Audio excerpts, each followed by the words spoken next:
So, on the way home from school today, while I was standing there waiting for the bus, I remembered that I exist. Now, I know you're probably a bit dubious about this proposition, but let me let me phrase it a little bit differently. How often do you acknowledge your existence and just consume the very fact that you are present within the world around you? Basically, how often do you disconnect yourself from everything except what is your mind and the immediate world that you're engaging with? Because I do feel like in the present world, with our phones and computers and all this constant barrage of information, it's really easy to forget what it's like to just exist.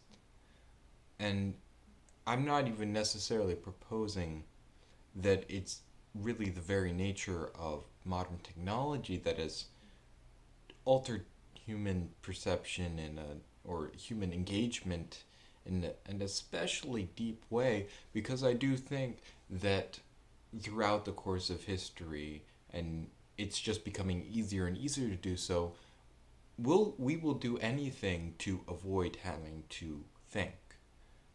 And that's why creators who push out tons of content, podcasts galore, let's plays, whatever, anything to just fill the void, to fill the space, so that there's always something else, so that you're not just alone with your thoughts. But I think it's important. I think it's really valuable to do that, to just completely disengage from all this extraneous stuff around you, and just sit there and be like, I never really looked at what the city around me looks like, or what the people look like. What are the people saying? What's happening around me physically? What is my mind doing? Like, what am I thinking about right now? Where is my train of thought going? You can sort of follow that path. Like, why am I thinking about what I'm thinking about right now? How did that develop?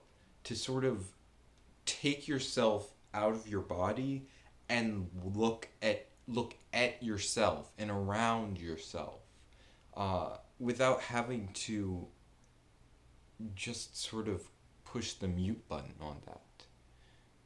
And I think a lot of my best ideas have come out of times that I've either done that intentionally or been forced to do that.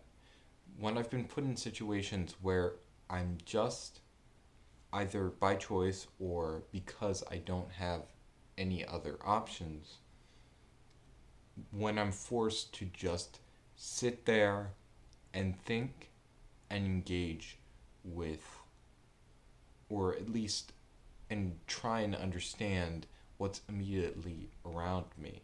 That's when I get my best ideas, or when the melody comes to me that I've been looking for, or that I have these grand plans and such, and so on and so forth. Even my most vivid memories come from doing that, because once you completely disconnect and you're giving your full attention to the world around you, that's that's when you'll actually remember it. I Unfortunately, one of my strongest memories at the moment is when I went had jury duty earlier this summer, because, well, you're not allowed to bring your phone. You can bring a book. I brought a book about music theory, so I could only read so much of that before it got a little mind numbing. And just sitting there, I can still remember all the little details about that space really clearly because, well, that's all there was. I wasn't being barraged. I wasn't disconnecting myself. In fact, it was really hard to disconnect myself in that situation because they're constantly calling names or calling numbers. There's all these like repetitive sounds that kind of drive you insane and keep pulling you back to the real world. Not a great experience, would not recommend, but it was still really interesting just being in that type of situation. And so I try and remind myself every so often when I'm walking, listening to an anime analysis video or a music or a podcast or something of that nature, just to stop every so often, just unplug, take off the headphones, listen and look at the world around me and just try and come to a better understanding of that in itself and a better understanding of myself. Because when you're constantly just, all the thoughts in your mind are the voices of other people, well, where's you?